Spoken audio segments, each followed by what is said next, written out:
have to kick off. We're waiting for 1 or 2 panelists, but we have to start because we'll finish in less than an hour. Okay, Onkedi Meko here, Head of Operations for National Film and Video Foundation in South Africa, will be moderating this session. Thank you, Onkedi.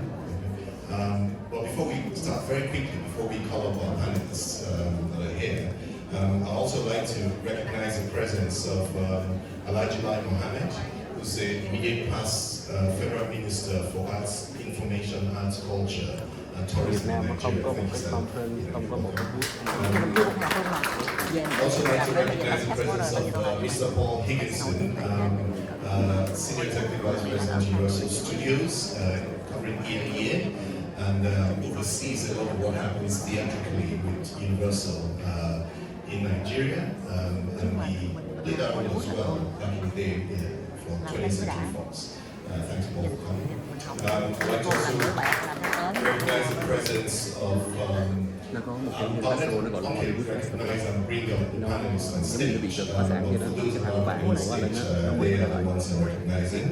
Okay, so Lepukola Abaminoja, who's the head of the Lagos State Film and Video Census Board. So, okay, over to you to introduce our panelists and bring them on stage. Thank you. Thank you so much. Thank you so much for that. Good morning, afternoon-ish, everybody. I hope that many of you who have come to the 77th Cannes International Film Festival have enjoyed it so far, especially these types of conversations that focus on the youngest continent in the world, which is Africa, right? So the continent that's really geared for growth in this industry. So it is my absolute honor and pleasure to moderate today. My name is Onkedi Meko. I'm the head of operations at the National Film and Video Foundation in South Africa, an organization that funds films and documentaries and animation projects in South Africa.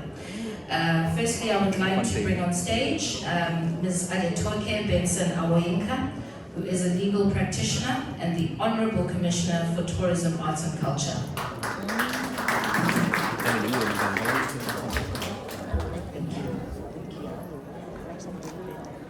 I'd then like to bring on stage Mr. Fego Umunabo, who is the Special Assistant to the President on Digital and the Creative Economy.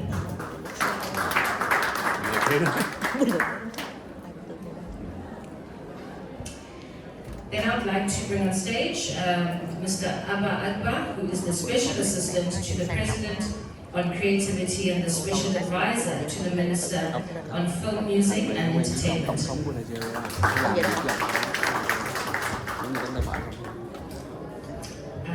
You can sit here, and I think if Fego can come a bit closer, if you can come a bit closer, let's make it a bit more intimate, and if the team can just help us release the other 2 seats, yeah, because this will be our panel today. So, there is, of the many African proverbs that exist, a Nigerian one is, if you want to go fast, go alone, but if you want to go far, go together. So I think in the context of film, we've seen how that's a reality in many industries, such as your industries in New Zealand and South Korea, where film and the private sector have actively worked together to build the film industries. So for all of you who are interrelated with the Nigerian government, what would you think? I mean, I'm going to pose this to anybody who would like to kick us off. What would you think is the key priority that government needs to focus on when supporting the film industry? Thank you. Good morning, everybody. The first priority, which is the major priority, is infrastructure. And infrastructure is what needs to be focused on right now. It's going to take a lot of financing for the infrastructure to be put in place. And that is what will reduce and bring filmmakers from around the world to come to the African continent. I know the South of Africa has gained quite a lot in that field, but I can say that in our country, Nigeria, we're yet to get to that stage where would be the first destination of choice for filming. So the very first thing we should be doing in Nigeria is putting in an infrastructure that filmmakers will bring filmmakers from all over the world to say, we want to shoot that film there, and that's where the location should be. And I'm going to say that our government, which is the government of Lagos State, we're very particular about that. We recently launched the campaign and the funding for $100 million film city in Lagos, and we're looking for prospective investors, and that's going to be from outside the continent, outside Lagos State itself, both public and private. That's the only way we can do it. So we, like you said, everybody together, we can get it done. Individually, we cannot get it done. Thank you. Amazing, thank you so much. And I think then, Papa, in the points that she was making on infrastructure, especially the work that you've done as a special advisor to the minister on film music and also particularly entertainment, what would you say have been some of the developments made in infrastructure, if anything? Thank you. Personally, I'd like to even expand it wider because, I mean, these sort of your questions, what do we think should be done? I think maybe I'll let you go first, but because I'm at the seat where it's actually being done, so I think I can speak probably better to what is being done and how that fits into what everyone's saying. But I mean, I wouldn't personally start infrastructure because our work as well that we're already doing is starting sort of foundation, which is looking at, first of all, the policies that affect the industry. So what's the film policy, what's the incentives policy, what's the policy around incentives, what's the policy around how government views the creative economy. Then looking at the government structure, which is legislative, regulatory, and saying how does that create a dynamic ecosystem that's productive, that works for anyone. And like the commissioner said, we want to be the destination of choice. Yeah. All these things then feed into an enabling investment in infrastructure, capacity building, and in production that will happen. So if you don't have sort of the right mix of policies, incentives, sort of the government approach and the industry approach for the ecosystem, you could do all film centers, you could do film schools, but nobody would come and basically have those. So sort of, that's why I said I'd like to go a bit more expansive in that sense.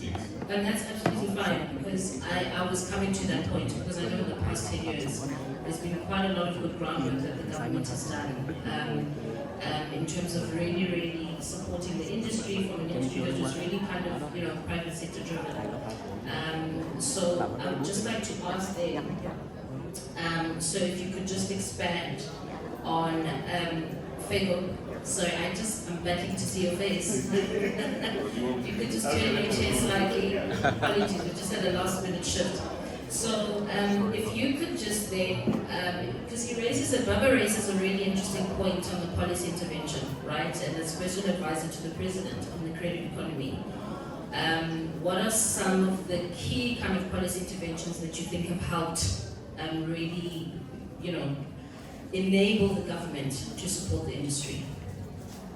Okay, so for me, I know what I mentioned some of the policies apart from infrastructure. I know one of the things that the ministry is doing is working on policies. So one of the questions I get a lot is, if you come to Nigeria to produce film, are there structures like rebates and all of those stuff? So those are key stuff that I know that the ministry is currently working in terms of infrastructure. From the presidency, so there's a program called the IDAS program, and it's a $617 million investment, which is driven from the Office of the Vice President, and my portfolio kind of covered because I'm part of the technical committee.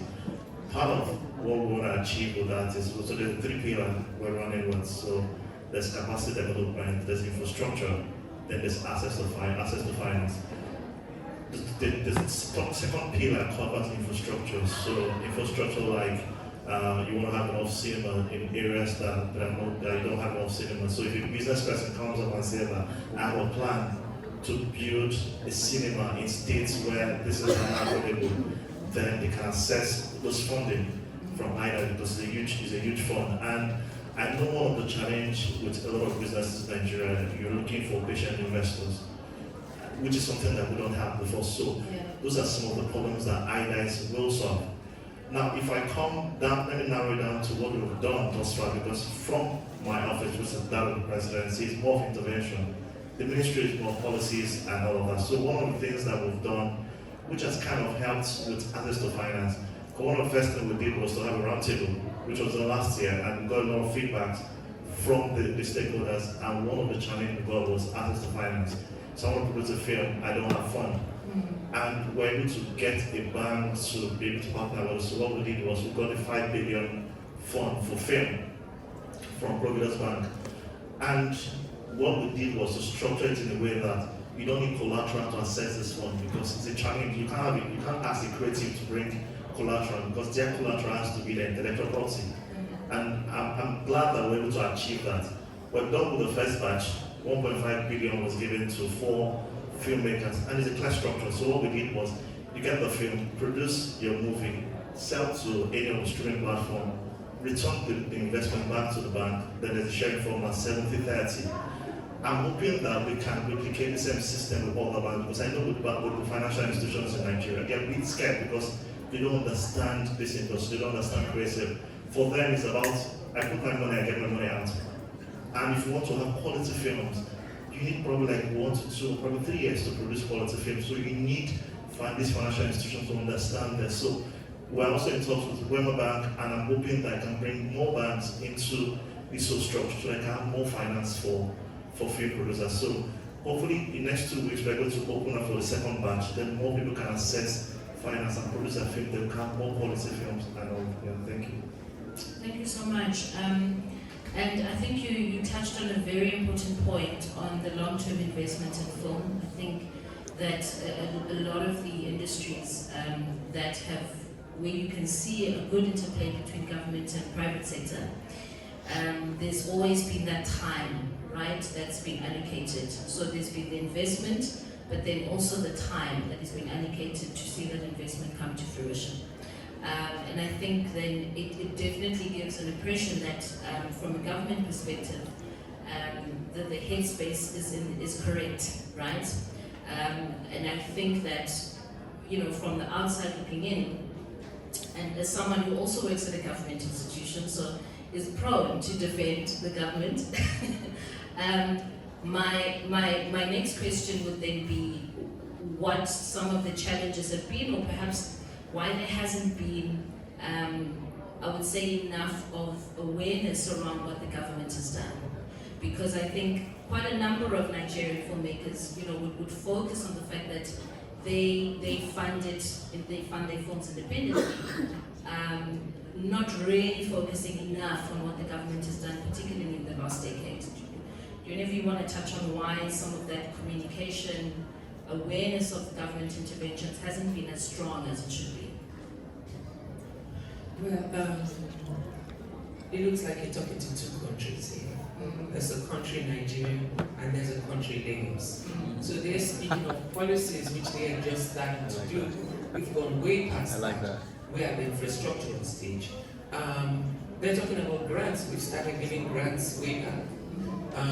This administration of my governor gave a grant of over $1 billion to filmmakers and creatives in the year 2020-21, when we were in the height of COVID and nobody had access to anything. So we've taken it upon ourselves as a government, because most of these filmmakers are actually residual in Lagos, and most of these things take place in Lagos. I met my brother Kenneth, who is taking it from Lagos now to Onewi, which is in the east, but before then he was in Lagos. So we've always been in that habit of giving grants. A lot of the industry practitioners know that Lagos has always stood in the gap. And we're way back beyond the policies. That's why we have our film and video censor board, also a strong part of government administration.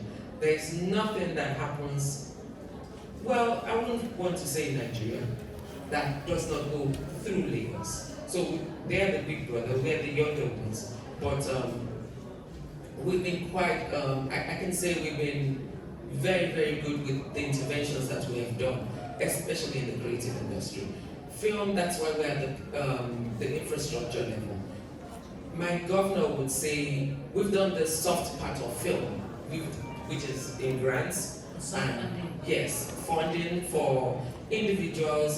Sometimes they come together in groups. We've sponsored quite a lot of industry practitioners. We're at the stage where we want them to say, okay, now we're leaving the soft part, we want to go to the hard part. And that's why we launched that Film City project. So that's where we are. I think we're way beyond where they are. They're new ministry, and you can't blame them for that. They're new ministry. They used to be under a body before, but now they're standalone, so they can focus more on some of the things that we have done in the past. That's why I'm saying we're speaking to two countries here, so I'm not taking away from them and just adding to what they should be doing. So I think when it comes to that, what we in Lagos are focused on right now is how we get that infrastructure in place. Get the studios in. Yes, get the studios in place.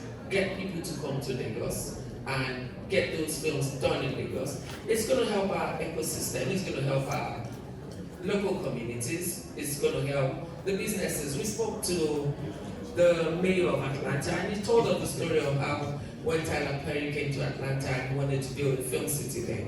He said his idea then was 300 million, and from there it grew to $9 billion dollars. So that's the place where we are at right now, to educate and help the entire value chain, and not just focus on how we're going to get grants from or loans. We give grants, we're not doing loans, because we know that the films are not as profitable or are not yet profitable as they should be. So we are standing in the gap as Big Brother. So my colleagues here, I think there's so much more you can learn from us. So you're standing in the gap, you mean as you were saying, your little brother, their big brother. Who wants to live? We agree that they're big brother.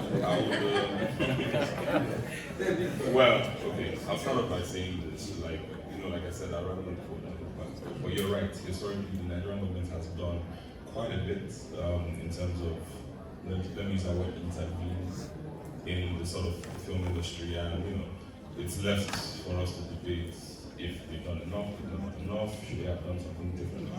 But I think the mix of not just Nigerian government, even some national governments, what everyone has done, more specifically looking at film historically over the past administrations over the last 20 years, it comes down to what we are looking at now and saying, okay, how do you actually create a sustainable, viable ecosystem? Because it's fine to intervene and stand in the gap, but you're not building an industry. And at the end of the day, you have to go back to the foundation. What gives you an industry? What makes an industry? How are you going to guarantee that you don't have to keep intervening every single time? So the commissioner mentioned that the films aren't profitable. That's a big question. Why aren't the films profitable? How can we make them profitable? So rather than us sort of solving the side effects of a problem, why don't we deal with the actual issue? Yes, we could give grants and all these things, and yeah, they're part of the ecosystem. But how do we actually fundamentally make the market work? How do we make it possible to monetize films in Nigeria and Africa, and not just depend on being just fully export-based? Yeah, the export is good, but we need to make money there. So as far as what we are doing now, again, going back to it, and you look at this as the foundation of every serious film country, every serious film industry, you have to have the right incentives, the right policies, you have to have the ease of doing business that enables people to come in, and you have to have the capacity in terms of human capital that's going to be able to work on these projects. And you see Saudi's doing it right now, the UK has just doubled down on its investments with the rebates and the credits. With all due respect, Lagos can build this film studio, but if Nigeria, and that is if the federal government does not bring a film credit system, a rebate system, nobody will come to the film studio. Because the first thing they're going to do is open up the map of Africa. What are the incentives? Oh, South Africa's got incentives, Morocco's got incentives, Mauritius has got incentives, like 20 to 30%. Oh, Saudi's doing 40%. And then you're like, come to Nigeria, come to Lagos, come to Calabar, or whatever. And they're like, why? And you're like, oh, you can shoot there. Like, yeah, you can shoot anywhere else. But we've got a great studio, and like, they've got great studios. What are you offering? We've got great crews. Yeah, they've got great crews too. Exactly, and you know, it's talking with the British government, for example, they always said this thing that the way they look at it is an investment. That every pound they invest with the film credits, they basically attract £4 back as an investment to the country. So for them, it's a smart way of, rather than saying we're giving out grants all the time, or we're just going to share money for filmmakers to make films, how do we catalyze the filmmakers to go and make films, incentivize them to make those films, and for them to finance those films, because we're sort of, in a way, co-investing with them, but in a sustainable way for government, and guarantees that the production actually happens. Yeah. So at the end of the day, you know, I'm a filmmaker, I'm a producer, I'm a cinematographer, done it for donkey years. And you know, the harsh reality of a lot of filmmakers in Nigeria and on the continent is that, you know, you make your films and it sits on your hard drive, or you're just showing family and friends and you can't really have access to the market. So for us, everything we're doing is market-driven, market-based. Yes, we don't have the governmental support side, but we must create a viable market in the country where, you know, Lagos is going to do its things. Some other states might have a smaller chunk of the industry, but it has to function with market dynamics, and that's what's really going to attract the international finance that we need. So, yeah. Thank you. And I mean, I think what you touched on with the rebate and investment into the country, there's a conversation there about tourism. But I would just like to introduce two other panel members that we have. I know one is joining us, that have just joined us via live streaming, and another young woman has just joined us on the panel. But Ms. Ali Nuhu, I hope I am pronouncing that correctly, the Managing Director of the Nigerian Film Corporation. Apologies. If you could just introduce yourself, sorry, who's joining us virtually, and I'll also give the opportunity to the young lady who's just joined us on stage. Apologies. Can't hear you. Audio. So she's joining us via Zoom. Being told she's from the African Union. I cannot hear. Can we just get some audio? Unmute. Unmute. Maybe she's mute. Good morning. There we Good go. afternoon. Good afternoon. Okay, now I'm audible. My name is Vincent Zia, and I'm a senior culture officer for the African Union Commission, and also an institution which have launched the African Audiovisual and Cinema Commission, which is temporarily hosted in Nairobi, Kenya. Thank you. Thank you for joining us. Thank you so much. Could you please introduce yourself as well?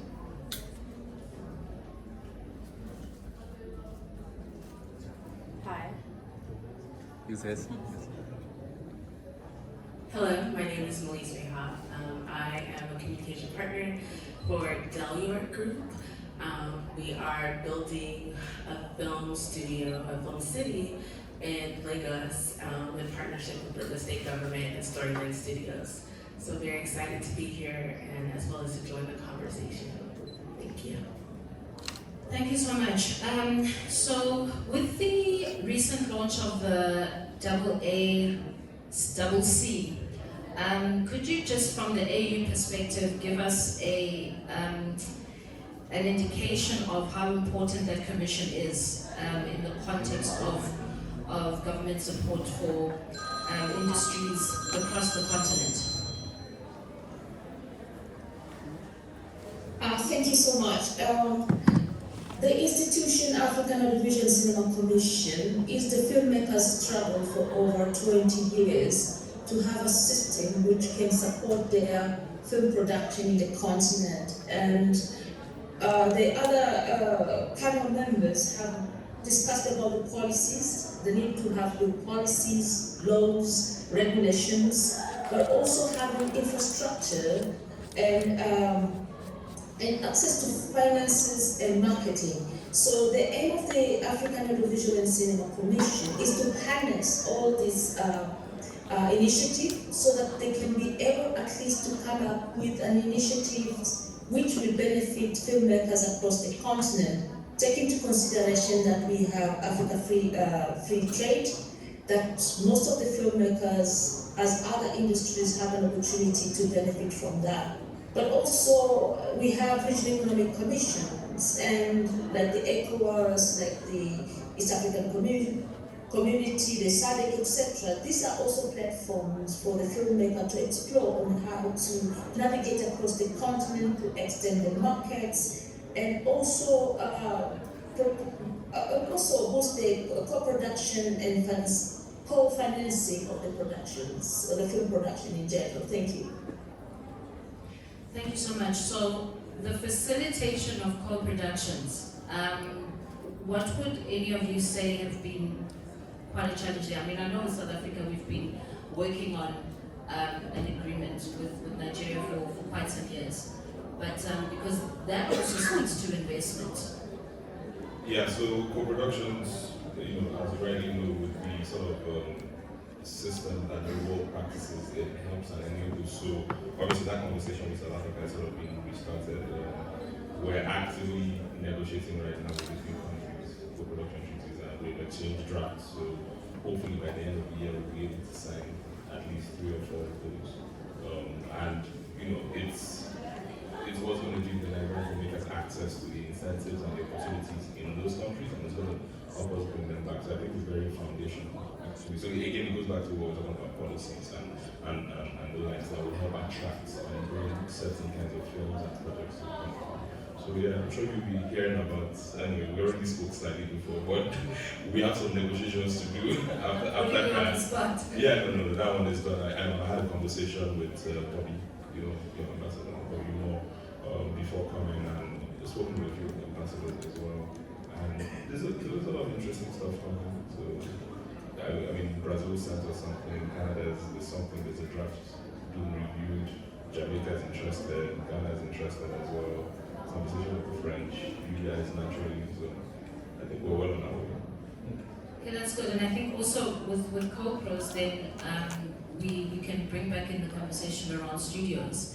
And Malik, you had referenced a studio that is part of your line of work. Are there any kind of international studio formats that you have looked at to inform the decision around the one that you are working with? So in regards to Kikulania, the format of Kikulania is supposed to be a university, a theme park, as well as a retail resort. And so when we look at the Disney Worlds in Paris, and because not only are we looking at things that are Universal Studios in Hollywood as well, but also experiences. We want to make sure that this is a totally African experience, and that also people within Africa, they can also come to Lagos and be on the continent and enjoy the experience, as well as we want outside of Africa as well. So different foreigners, and so when we're looking at investments, we want to make sure that people that are aligned, that have value when you come to this studio, is particularly for creatives. It's a home for all creatives all over Africa, outside Africa, those who support Africa. So we're super excited to see, Del York in particular has been building capacity for creatives for over a decade. So this is just an extension of what we're hoping to continue to build that talent and see a pipeline that will continue to touch the world, do different things as actresses, as filmmakers, and really continue to take over the production space. Thanks. And I mean, I think creativity, obviously, you said that it's a home for creatives, right? And I think at the center of that is definitely digital communication, digital engagement. So Fego, I'd really like you to just dive deep in a lot of the, I guess, wins from a digital perspective that Nigeria can boast about, that I think have really helped boost the industry. So for me, I think the first one is, one thing that has helped the film industry is the streaming platform. It kind of makes everything easy, unlike what we had before, where every single thing just tied to cinema. Cinema is fantastic, but streaming platform actually has helped to boost the income, the revenue generation. Also helps to export some of our content outside of Nigeria. I met someone yesterday and we were talking about a platform they built for Yoruba films. I was excited about it because that also gives us an opportunity, because for them, their market is the diaspora. So that gives us an opportunity to showcase the Yoruba culture. So I think, in my own opinion, I think digital today helps us to really push our content outside of Nigeria, and also created more revenue streaming platform, revenue opportunities for filmmakers to really generate more. And let me go back to what I said earlier with the bank funding. And I think the lady from Lagos, they said it was just a correct way he said. So it's an investment, not a loan. Yeah, it's an investment, and it's a sharing formula. One of the things that has made that conversation easy is because of the streaming platform. Now you know that you have off-takers for whatever content you produce. It makes it easy for the financial institutions to have a bit of assurance that when they invest their money, they're going to get their money back, because you have off-takers to take this film and push out the revenue. Thank you. And I mean, even and I completely agree with you with the streaming platforms, but there obviously are conversations around the rights issues associated with streaming platforms, right, that we can't run away from. Do you think it's a catch-22, or do you think it's a case of focusing what the Nigerian industry needs more now, and then building your way around those legal parameters going forward? I'll throw that question to the lab. So the ministry having this conversation, so what's it puts me on the spot. Okay, I think first and foremost, right, the key thing is you have to have different avenues for filmmakers to monetize. So, and I think, this is being reinforced even more so now as the streaming wars are sort of dying down and everybody's recalibrating. But from cinematic exhibition all the way to the various forms of monetization and the waterfall that goes after that, it's key that we sort of try and preserve it as much as possible and enable more access. And generally, there needs to be an expansion of all for us. Now, as regards streaming, of course, I like to look at technology as an enabler. It doesn't necessarily fundamentally change things. It might change the way we go about certain things, but what we have to look at is it's constantly evolving, and so we always have to evolve how we approach it and how we look at it and what we think about it. So there's a lot of conversation going on different sides of the Atlantic and local south and north about how streaming affects rights holders. So you see the deal Netflix just did with the Actors Guild in the UK, and that's like nova, because now they're giving royalties to the actors, but then that's affecting the pay because they're downscaling the pay. So even they're changing their model. So I think it's something that we all just have to keep on engaging with each other and tweaking it to make sure that, one, it benefits the industry, the practitioners, two, it benefits the public, and three, the platforms and the businesses benefit. So I feel that there's a mutually beneficial solution that's there, but it's key to always have that conversation. I mean, you can never let people just run around wild. The same chair, Cynthia, I hope you're still with us. I just don't see her logged in. Is she still with us from the AU? Okay, cool. All right, I'd then like us to go back to, we were talking now about the ability of the streamers, right, to give filmmakers an opportunity to really produce, right, and produce obviously for different types of audiences, and to let their products be seen in more than one region. From a tourism perspective, how do you think Nigerian film already, before even streamers came into the picture, what has that impact of film in Nigeria? What has the impact been on tourism? Well, it has exported our culture, and it's very, very important we talk about that, because our music used to be residual in Nigeria, and all of a sudden it has become global. So it has taken what we used to own, Afrobeat, what we used to own, it has made it a global industry and a global market product. And I see film has taken that same perspective. Film has actually even done more, because I, for instance, used to live in the US, and the only thing that connected us with home at that time was film, which actually took film into our bedrooms. And we would watch the emerging trends in fashion, the emerging trends in music, the emerging trends in culture, right from our bedrooms or our living rooms in the United States, and I know it happens all over the world as well. So for tourism, I think it has been a great export of our culture. And it's something that we really need to, like you say, is the legalities of rights, how does it benefit the filmmakers, how does it also benefit us as a country, does it take revenue out of our country, or does it bring revenue back to the filmmakers? We really need to work on the aggregate of how it will benefit us in the long run as a total group, as the entire value chain. We spoke about film yesterday, and we say that cinema creates a whole totally different experience. And once you get to the cinema, it's different from watching from your bedroom, it's different from watching from the cinema space. So, but for tourism, I think it has really helped us in exporting our culture. And people who have not been to our country know what we have to offer and know what we're about, know what we eat. I remember last year or the year before, there was a fufu contest all over the world. A few years back, there was also the jollof rice contest. My jollof rice is better than your jollof rice. It was a competition between Ghana and Nigeria, leaving Senegal behind, because Senegal also is a jollof rice country. So the same way we've done so well with our music, I think the streaming system and the export of our film into other countries through streaming and through videos has actually helped our tourism. It's shown the world the kind of people we are, what we do, especially with fashion as well.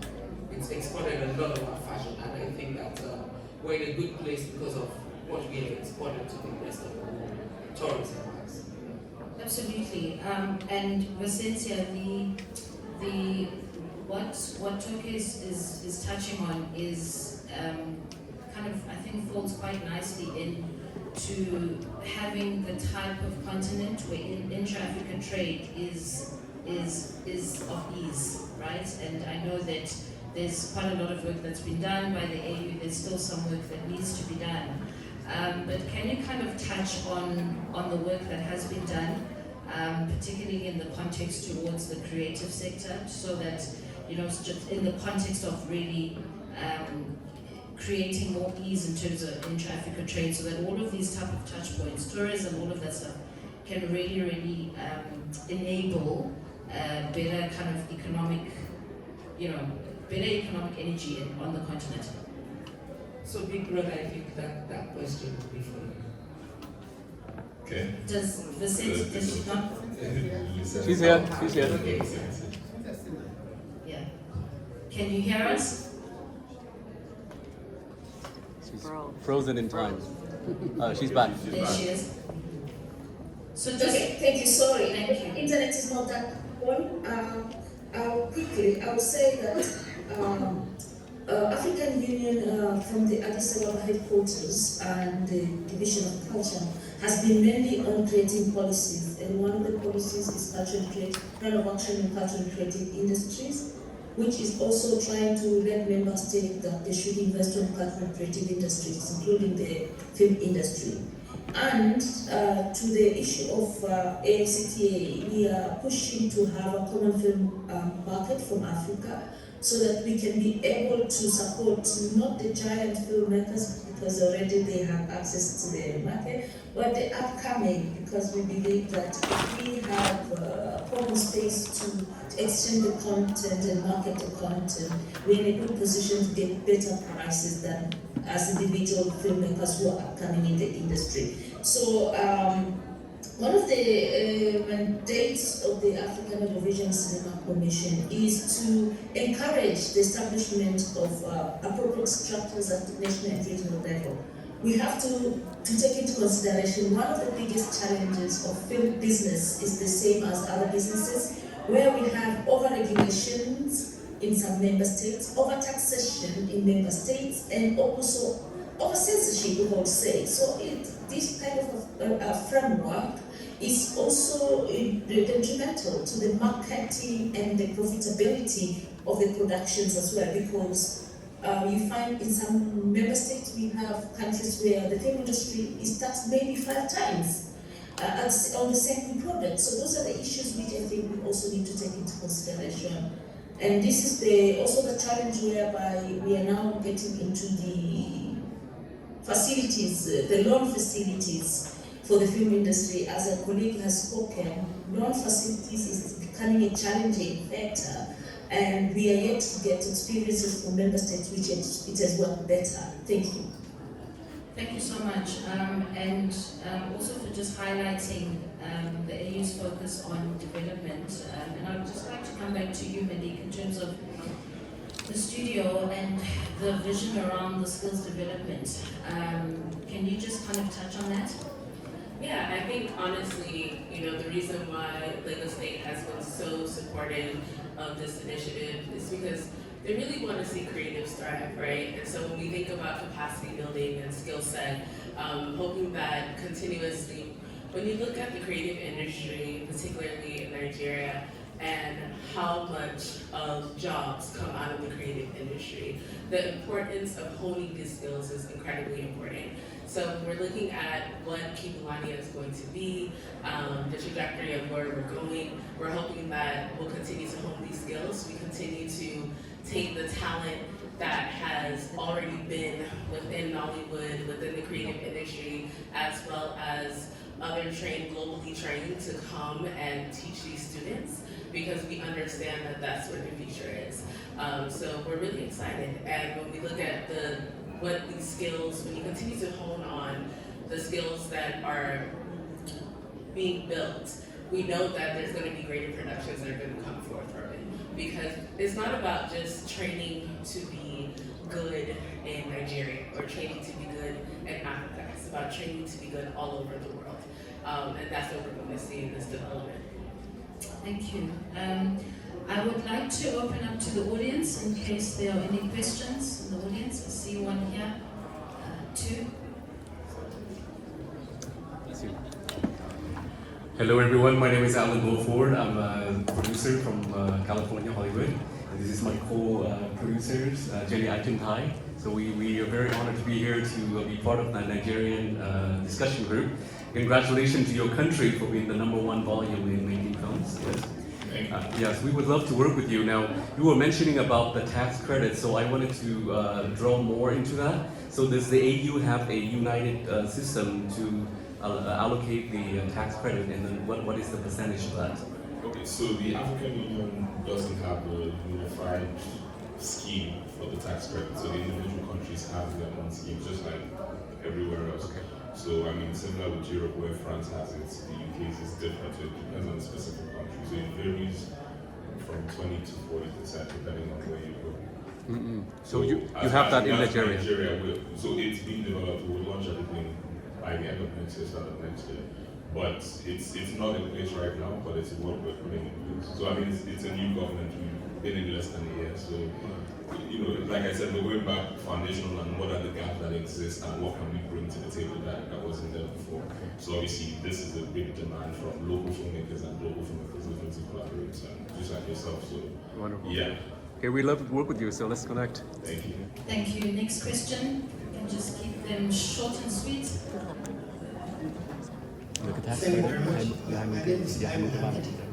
I was Minister of Information and Culture in Nigeria for 8 years until May last year. And I want to say that there is need for more coordination between the states and the federal. I think we are talking to ourselves, we are not talking to ourselves. And there is so much that the federal government has done in the area of providing not just infrastructure, but regulation and legislation that will move this industry forward. I'll start with 1992, when the NBC, that is the National Broadcasting Commission, came to be. Many of you don't remember that up to 1992, there was only one television station in Nigeria, only one radio station in Nigeria. Today we have about 700 of such. And it's because the federal government took it as a serious business to ensure that it diversified the economy in that respect. Two, the NBC regularly does what we call amendment to its code. These codes are actually what we should all look into, both state and also the private sector.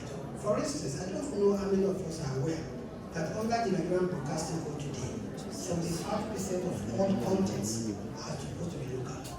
I don't know how many of us today sitting here understand the fact that the federal government through its code has striven to break the monopoly of multinationals in the area of other sports rights or in the area of wholesale.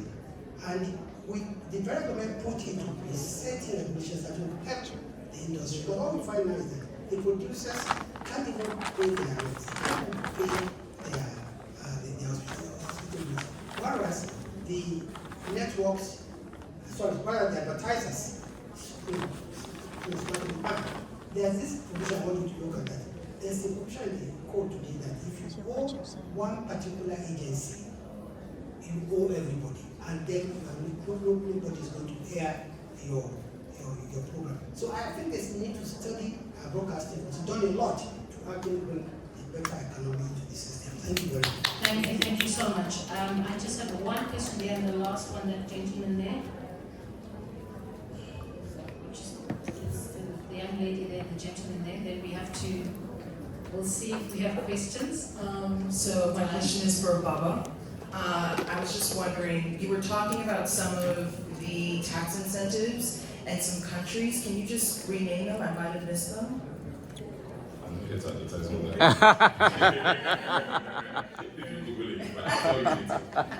Thank you. Okay. Just, No, for other countries. That's why I said we're not just market. yeah. You get it out. You don't have any questions, so. We're running out of time. Yes. Thank Yeah. you. Hello, great panel. Thank you.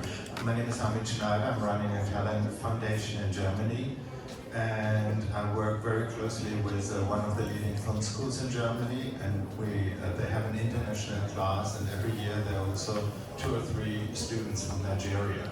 So we are cooperating with them, and when they're going back, they're trying to start to get their films in place. But we're trying to support them from our side, also financially. But what are you doing for emerging talents, like the talents that are being educated in Germany, going back to their home country, in Nigeria? What are you doing there? And if you want to speak to me about that, I'm still be very happy. If there's anybody from Nigeria who I can have a conversation about that afterwards. Thank you. Okay, can I suggest that you address the panel after we close? I'm just wary of the time because you had offered one tool that you had offered yourself one. Okay, I had a question there in the corner and a lady here, but we're out of time. Total out of time. We're out of time. Okay, I'm being shut down. Thank you so much, everybody. But please, you can engage with the panel afterwards.